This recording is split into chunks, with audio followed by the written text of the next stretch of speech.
Снова. Сегодня у нас 16 мая, поэтому сегодня тоже поговорим о границах и о безграничном. Потому что мы сегодня будем говорить про такие особенности светлиц, которые называются антикатастрофный режим. Что это такое, как это связано теоретически, как мы с этим можем взаимодействовать, с этими режимами светличными. Мы будем на примере светлицы блага. Так, что мы сегодня, о чем мы поговорим?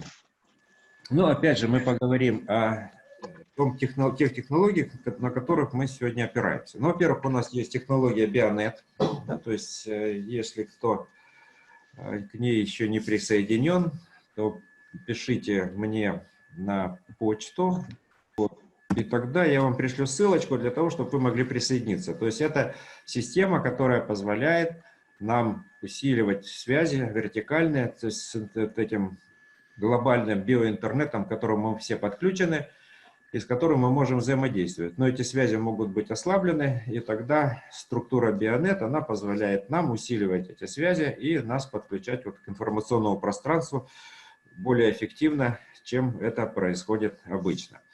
Кроме этого, у нас есть еще технология, мы условно ее назвали энтропин, да, то есть мы можем каналы интернета присоединять с помощью светлиц к структурам, и тогда через эти каналы мы можем транслировать вот эти структуры. В частности, вот структура блага, она тоже присоединена, и поэтому мы можем взаимодействовать с ней, даже если те, у кого ее нет.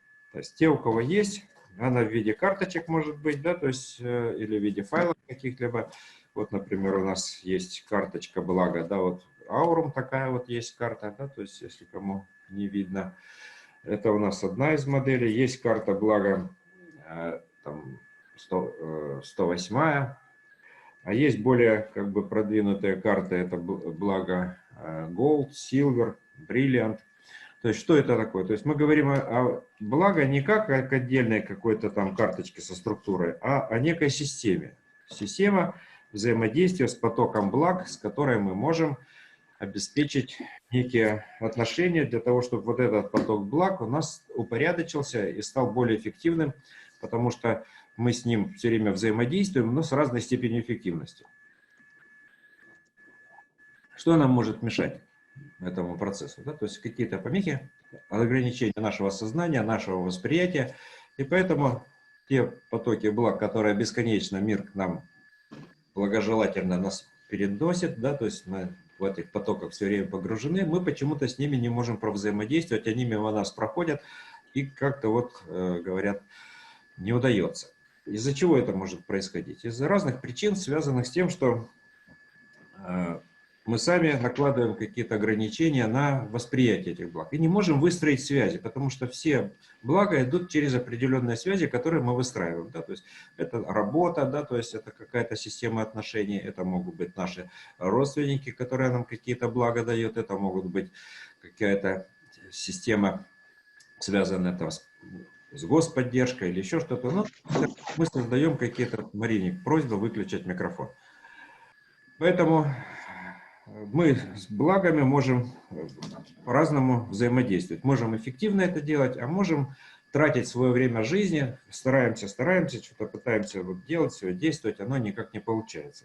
Но есть у этих карт еще одна особенность, связанная с тем, что они не просто прям-таки благо к нам начинают течь рекой там и так далее. Они создают условия для того, чтобы мы могли изменить свои отношения со временем, да, со структурами времени, и начали свое время тратить более эффективно. То есть, если мы что-то делаем, ну, чтобы эта эффективность у нас проявлялась так, чтобы мы меньше работали, а больше получали, как говорят, да, как все хотят. Но получать можно в виде финансов, в виде денег, а можно получать в виде каких-то других подарков судьбы, подарков от жизни, которые к нам приходят и которые мы должны с благодарностью принимать. Если мы не благодарны, вот мы что? Мы хотим только получать, а отдавать не хотим. Значит, у нас появляется перекос. Мы не сможем вот этот поток общий через себя пропускать, потому что мы его сами же и зажимаем. Да, то есть на выходе у нас он куда-то где-то теряется. Вот потери не обязательно это финансовые, то есть мы обязательно думаем, что если мы должны вкладывать материально что-то, не обязательно. Это могут быть хорошие отношения, да, это могут быть доброе слово, это может быть благодарность к тем или иным людям и так далее. То есть это множество разных проявлений нашего потока, который от нас идет, поток благ. Да? То есть, но обязательно должно быть равновесие. Сколько приходит, столько уходит. Иногда бывает, мы не разрешаем себе этим благом приходить, потому что мы чего-то опасаемся, не доверяем себе, не доверяем каким-то той ответственности, которая на самом деле с благами приходит, потому что мы, может быть, должны отвечать тогда за других людей, за работу фирмы там, и так далее. То есть не все на самом деле готовы с этим нормально взаимодействовать. Но поэтому мы здесь вот пытаемся отрабатывать кое-какие техники, практики, которые нам позволили усилить вот эти вот потоки благ. В частности, вот одно из устройств, которое помогает усиливать поток благ, является ключи. Да, то есть есть вроде бы тоже карточка, но только на ней написано key, да, ключ. Вот видите, внизу, да, то есть и сзади написано ключ увеличения мерности потока благ. Что делают ключи? Они создают положительную обратную связь между потоком, исходящим от нас, и потоком входящим, да, то есть с тем, чтобы мы могли интенсифицировать этот поток. То есть карта блага нам расширяет поток благ, то есть за счет увеличения поля событий, расширения поля событий. Ну, а поток благ нам может еще идти с разной скоростью. То есть, поэтому ключи, они интенсифицируют, то есть увеличивают скорость потока благ. Поэтому мы можем по-разному с этим потоком взаимодействовать. Но, опять же, за человека эти карты ничего не делают. То есть обязательно должны быть некие действия, которые люди предпринимают, чтобы этот поток с ним соединиться. А вот действия могут быть разные, да, то есть совершенно неочевидные. И если это действие не очевидно, то что происходит? То мы как бы не слышим, что нам надо сделать. Мы думаем, что вот нам надо вот сделать вот одно действие, а на самом деле мир нас ждет другого. То есть нам экспертных качеств не хватает, мы действуем в условиях нехватки информации. То есть какой-то информации к нам не доходит, и мы поэтому не знаем, что нам делать. Но поэтому мы сегодня рассмотрим вот вопросы, связанные с теорией катастроф. Почему теория катастроф? Ну, теория катастроф, она в свое время была разработана математиком Арнольдом, которая называлась теория особенностей. Теория особенностей функций. Да, то есть, а вот когда французский математик Рене Том с ней познакомился, у него осенило, что это же не просто некие особенности, это же описание неких физических процессов, которые переходят из одного состояния в другое. Да? То есть, и один из таких процессов является катастрофой. Что-то раз случилось неожиданное, было хорошо и вдруг стало плохо. Как нам, с одной стороны, избежать катастроф, да, а с другой стороны, нам, используя вот это качество структуры блага, которое позволяет нам что-то еще и получать новенькое, того, чего еще никогда не было. Ну, то есть реализовывать наши какие-то планы и желания. Вот вопрос тогда возникает, вопрос мотивации. Чего мы хотим? Да, то есть какие побуждения мы действуем. Ну, вот у любого процесса есть начало, есть конец, да, есть, как говорят, одна сторона медали, есть другая сторона медали. Да, то есть есть инь, есть янь, есть плохо, хорошо, жарко, холодно и так далее. То есть у каждого явления есть, говорят, свои противоположности. Так вот, карта блага, она позволяет нам вот эти противоположности соединять. Потому что она помогает реализовывать некие творческие процессы, в которые мы все вовлечены с разной степенью эффективности. В общем-то говоря, мы в этом мире предъявляем себя как творцы. Хотим мы этого или не хотим. А творим мы чем? Своей жизнью, своим светом, своими связями. Да? То есть вот с кем-то поговорили, пообщались, создали некий световой поток. И этот световой поток записался в этом мире как некое новое время, в котором мы поучаствовали. Вот мы здесь с вами сейчас разговариваем. Вроде бы я только говорю, но вы на меня все смотрите. Да? От вас идет некий световой поток ко мне. Да? Мы тем самым каким-то образом эти потоки согласуем. Да, то есть на этом выстраиваем что-то новое. Поэтому вот наши встречи – это не только ну, как бы знакомство с какими-то техниками, с какими-то структурами, это всегда еще некий синтез. Поэтому карта блага помогает вот такие синтезы реализовывать более эффективно по жизни. С тем, чтобы мы делали это, не дожидаясь вот каких-то таких неприятностей. Да? То есть, чтобы мы их не переживали, эти неприятности, а мы действовали на упреждение. Мы, занимаясь творчеством, мы что-то творим, и тем самым мы в этом потоке все время существуем, он нас несет легко, непринужденно, и мы в этом потоке не чувствуем каких-то преград. Потому что если мы начинаем что-то не делать, ну, мы натыкаемся вот на какие-то барьеры. Да, то есть, ну, вот давайте немножко тогда разберемся с теорией. И с антикатастрофными режимами. А почему это важно? Ну, потому что вот эта структура антикатастрофная заложена, если в структуре блага, но ее практически никто не использует, потому что она не ощущаема во многом. Из-за чего она не ощущаема? Это же изменение событий, да, вот катастрофа не случилась. Вы как вы узнаете, что она не случилась? Она же не случилась. Значит, теперь, если ничего не случилось, как мы можем какие-то коррективы внести в свое действие? Так, ну, никак. Потому что если ничего не случилось, значит, этого как бы для нас и не было. Но нам-то надо на чем-то научиться, значит, катастрофа, она должна превратиться в некую беду. Да, то есть, и когда карточку человек берет благо, а потом говорит, ну, я-то думал, сейчас все у меня так попрет, все замечательно, а тут и тут что-то не так, и здесь не так, да, вот, или вот там эконорм, у него тоже эта антикатастрофная система заложена, человек взял эконорм, а потом у него почему-то говорит, а у меня вот тут компьютер перестал работать, то есть стал сбоить. Да, это на самом деле хорошо, почему? Значит, вылезла какая-то неисправность, которая могла бы случиться где-то вот в неположенном месте. А тут она случилась, вот человек только сел в машину, а она уже случилась. Значит, можно теперь вовремя вмешаться и что-то поменять. Да, представляете, на трассе где-то вдруг отказ, и где-то далеко от дома, а хорошо, если еще без последствий, то может быть с какими-то последствиями. Но на самом деле иногда люди отслеживают вот эти режимы. В частности, у нас один есть товарищ из города Таганрога, который мне как-то написал, говорит, я, говорит, с удивлением обнаружил, как здорово работает карта блага, когда она у тебя есть. Дело было так, он ехал на машине и в Ростове, в городе Ростове, да, то есть со своей женой, ехали они из роддома, и вдруг чувствую, говорит, какое-то состояние тревоги вот, накатило, говорит. Я не могу понять, что такое. И вдруг сзади, говорит, слышу, бабах, что-то там, где-то что-то машина какая-то куда-то там врезалась. Ну, я как бы и не соотнес, да, то есть, а потом уже почему-то вечером, или там через несколько дней, залез в интернет и вдруг натыкаюсь на ролик, который выставил товарищ, который ехал, оказывается, сзади и снял на видеорегистратор все, что там происходило. Вот. А сейчас я вам покажу этот ролик, чтобы вы его могли посмотреть, как все это было. Значит, было так, что вылетела откуда-то копейка, которая ну, с каким-то неадекватным человеком ехала. Ну вот давайте посмотрим.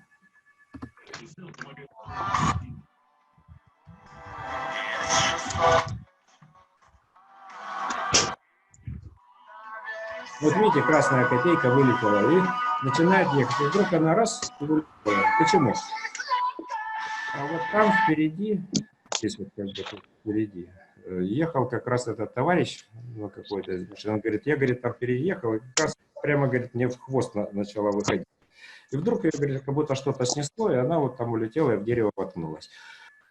То есть здесь как бы человек увидел, да, вот что с ним, ну, то есть вот могла бы случиться какая-то катастрофа, она не случилась, да, то есть.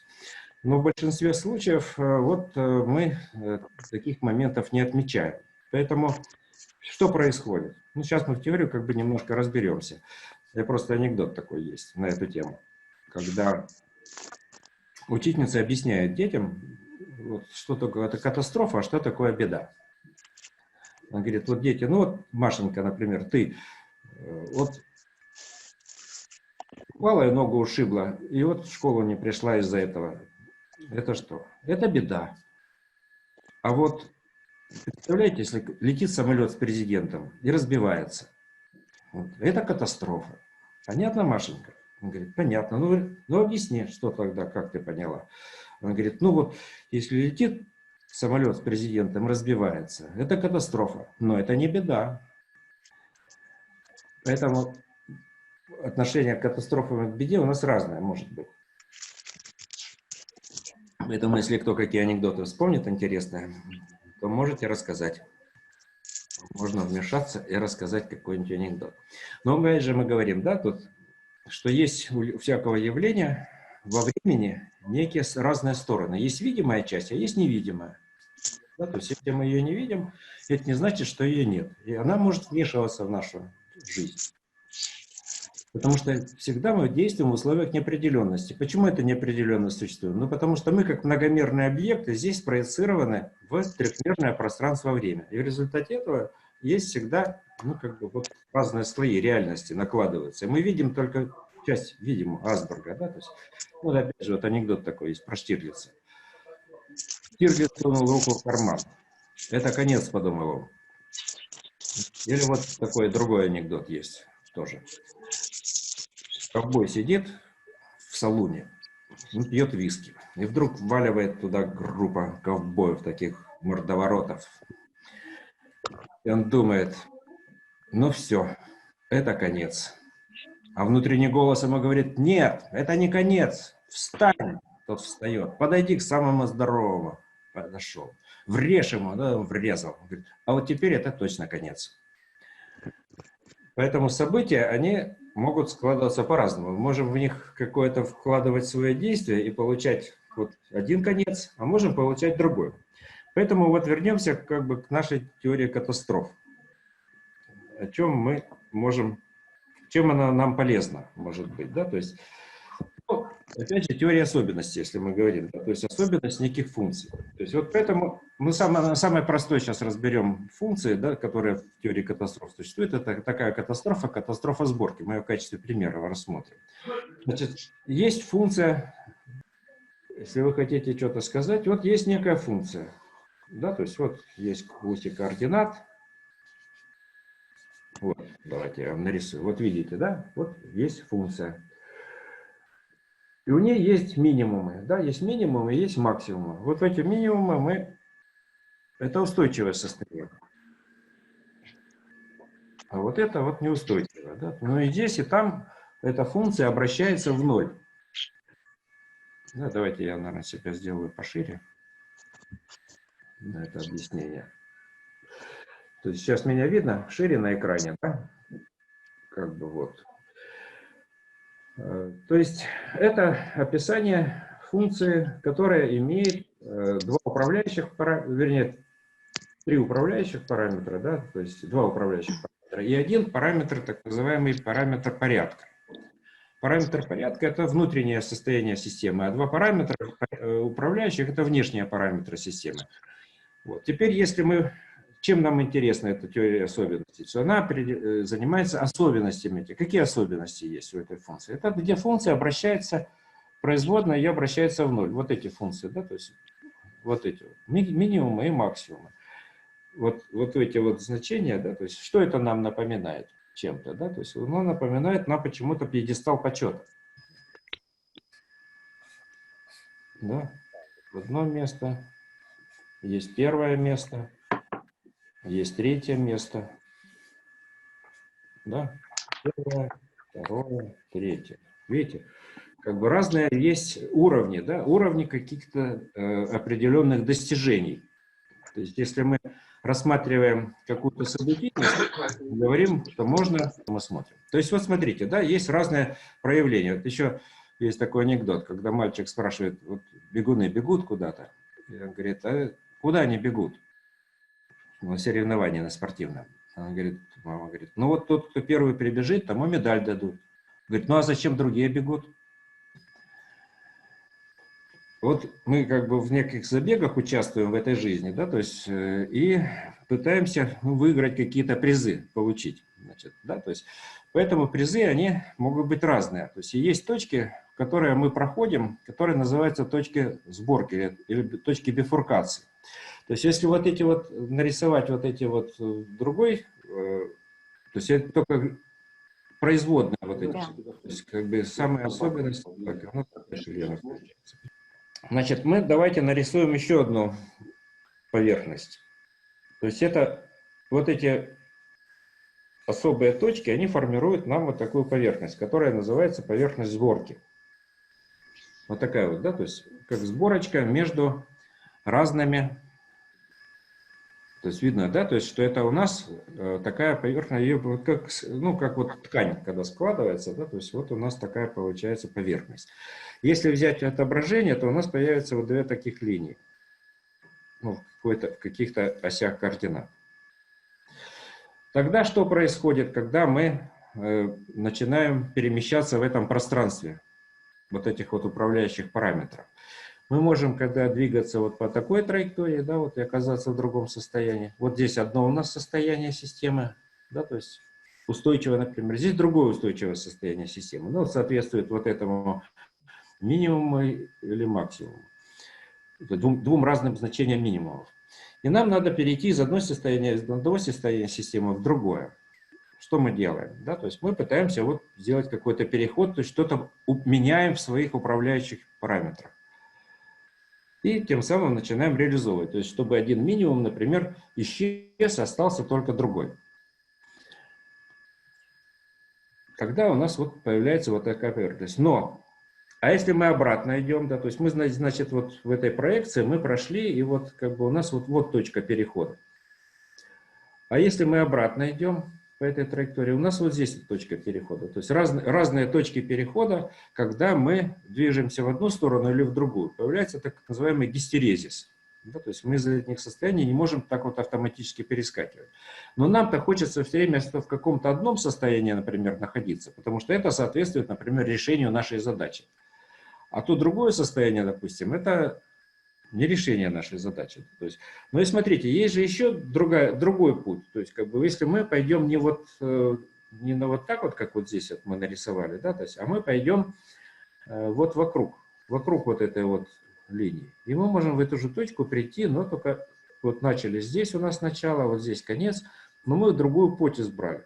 Ну, как говорил Владимир Ильич, мы пойдем другим путем. Вот он пошли другим путем и пришли к какому-то другому результату.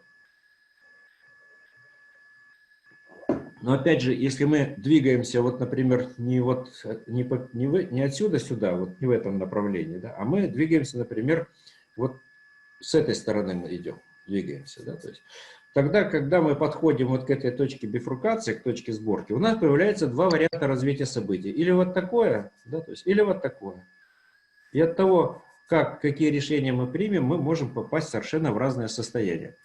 Хотя вот эта точка, в которой мы оказались, вот эта точка сборки, вот эта вот точка сборки, вот она у нас здесь, да, то есть вот эта точка, где соединяются, где есть и одно состояние, и другое состояние, это состояние неопределенности. Мы не знаем, почему неопределенности. Но мы не знаем, какой на самом деле находимся мы вот в зоне. Да, то есть, когда мы в такие зоны начинаем попадать, ну, по жизни, это проявляется в неуверенности, в каком-то напряжении, вот, во внутренних каких-то тревогах и так далее. То есть это как раз на самом деле часто происходит на семинарах, когда люди приходят туда, а у них нету вот этот переход из одного состояния в другое, некая трансформация происходит, и она сопровождает тем, что старое состояние исчезло, а новое еще не появилось. И вот одну такую работу мы делали в Болгарии, такую антикатастрофную, связанную с тем, что там очень интересное место. Называется место Коник. Да, то есть там такая вертикальная стена, на которой есть вот изображение коня, и там...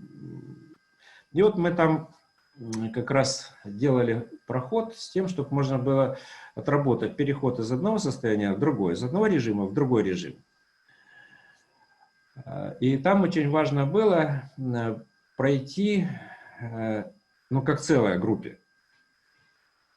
Все началось, это был день рождения Софии как раз вот так это совпало, поэтому мудрость у нас проявлялась. И мы двигались по этой местности как раз вот из одного состояния в другое. Сейчас я вам этот ролик небольшой покажу. Ну, по нему не очень сильно видно, но тем не менее, как раз это было все связано с этой... То есть как раз началось, на самом деле, до этого. И вот здесь вот обратите внимание, день рождения Софии мы с него начали, а потом мы отправились в путешествие. Путешествие по этой местности. А местность как раз и оказалась как сборка такая выстроена. И вот мы сейчас вот находимся в гостинице, и каждый получил по яблоку. Такому символу перехода.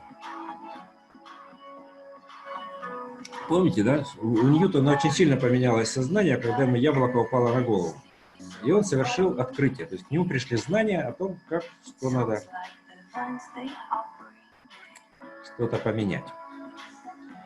Вот мы пошли по лесу. И там вот есть интересное такое, что вот мы идем внутри как бы некой складки вот этой. Да? Идем сначала по нижней стороне. И потихонечку поднимаемся вверх. И пытаемся обойти вот эту точку сборки, ну как бы стороне. И вот здесь вот проход, как перерождение, такой символ. Мы проходим через пещеру, в одну сторону зашли, потом вышли. А вышли уже наверху. Вот все народились. И дальше начинается вот это движение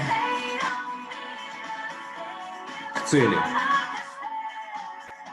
Посыпание зерном, которое почему-то тут оказалось целая куча. Случайно.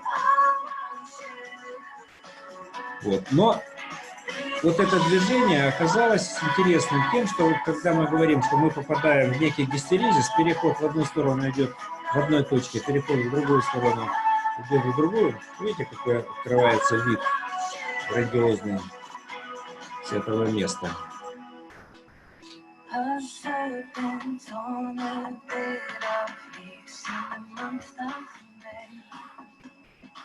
Ну, в этом ролике, вот, да, вот теперь переход по другой траектории. Уже, опять же, спускаемся, да, вниз. То есть мы как бы переходим, опять же, из одного состояния в другое, в следующее состояние. Вот такие состояния переходов, они как бы нам характерны. Но вот это на самом деле не конец, а это начало, которое началось за день, с вечера предыдущего дня. Которая мистерия, которая была сделана перед этим, да, с Софией. Поэтому в этом ролике, как интересно, да, вот время переставлено в другую сторону. То, что с чего начиналось, оно в конце. И это тоже не случайно. То есть о чем мы говорим? Да? Мы говорим о том, что есть возможность обходить катастрофы и какие-то неприятные события, но через что? Через синтез. Через соединение состояний. Чтобы не одно состояние было одно или другое, да, то есть противопоставление. А это была возможность. Да. Значит, теперь давайте мы опять же вернемся к нашей структуре блага. Что нам это дает? То есть мы как бы вот смоделировали вот в этом путешествии вот этот переход из одной системы в другую. Но нам переход это чем был важен, что мы могли пройти немножко дальше. Да? То есть вот в том состоянии, в котором мы были, надо обязательно уводить его как бы... Потому что нам вот это состояние гистеризиса, мы не можем оказаться в той же самой точке. Если мы будем пытаться возвращаться, мы будем все равно попадать в другое время. Поэтому что можно предпринять как бы вот в таких случаях? Как оно там реализовалось? Оно реализовалось в том, что мы пошли и немножко заблудились. Вроде бы пошли туда, куда нам надо, но не там, где свернули. Да? То есть мы зашли за точку прохождения в обратную сторону. Да? То есть побыли там, а потом уже обратно вернулись, и обратно уже тогда реализовали вот этот спуск или переход. Поэтому мы сейчас попробуем эту идею как бы реализовать, но уже вот в нашем действии. Если вы помните, мы в прошлый раз с вами рисовали лабиринт. Лабиринт времени, потому что карты блага, они нам позволяют, структуры блага, обеспечивать нам взаимодействие во времени. То есть мы говорим, мы взаимодействуем с потоком времени, создаем условия для того, чтобы оптимизировать эти потоки. То есть мы во времени все время все находимся, и мы в него погружены, и поэтому в этом времени можем обеспечивать себе новое состояние. То есть, ну, это когда мы говорим про благосостояние, да, то есть мы должны получить, было одно состояние, да, то есть стало другое состояние, было не состояние неблагости, а стало состояние благости. Но с помощью карты блага можно что сделать? Можно сделать синтез на самом деле. Вот есть одно состояние, есть другое. А если их соединить вместе, да, то есть мы получим третье состояние, которое будет объединять и то, и другое, но это даст нам новое качество. Поэтому, когда мы хотим решать какие-то свои задачи, да, то есть надо обеспечивать что? Создание вот этих новых качеств. Исходя из каких мотиваций? Что нам движет? Да, то есть какие мотивы нами движут в этом плане? Ну, мотив, у нас мы вот отрабатывали этот мотив на карте «Высший потенциал». Мотив связан с тем, что мы находимся здесь все во власти Творца. И на его территории. Это ж не мы создали этот мир, да, то есть этот мир создан, как говорят, не нами, но мы в нем находимся. Тело наше мы сами сделали, не сами, да, то есть когда нам его дали. Душа, наша она или не наша, да, то есть наши эмоции. Можем ли мы себя отождествить с этим? Поэтому, если мы что-то делаем, из каких соображений мы это делаем? Мы можем это делать, в общем-то говоря, понимая, что здесь мы реализуем волю Творца. И если из этих соображений мы что-то пытаемся делать, то мы можем настраиваться именно на вот этот поток. Да, поток, который к нам идет от Творца. Поток благ, и который мы почему-то по своему, может быть, какому-то неумению не можем с ним нормально взаимодействовать. И поэтому у каждого явления, мы говорим, может быть своя противоположность. Да? Инь-янь, обратная сторона медали. Действие равно противодействию и так далее. Да, то есть можно с разных позиций переходить, рассматривать вот эту двойственность нашего мира. Но нам надо перейти от двойственности к тройственности. Да, то есть из папы и мамы сделать что-то третье, чтобы появился некий ребеночек, который бы нам позволил получить новое качество, которое бы нам в этом мире дало новую возможность выживать. Не кого-то выживать из этого мира, а чтобы мы могли более эффективно трансформироваться и вот в этой трансформации стать более устойчивыми по отношению к нам самим, которые мы были раньше. И это создание как раз и есть создание нового времени. Вот чем мы сейчас и займемся.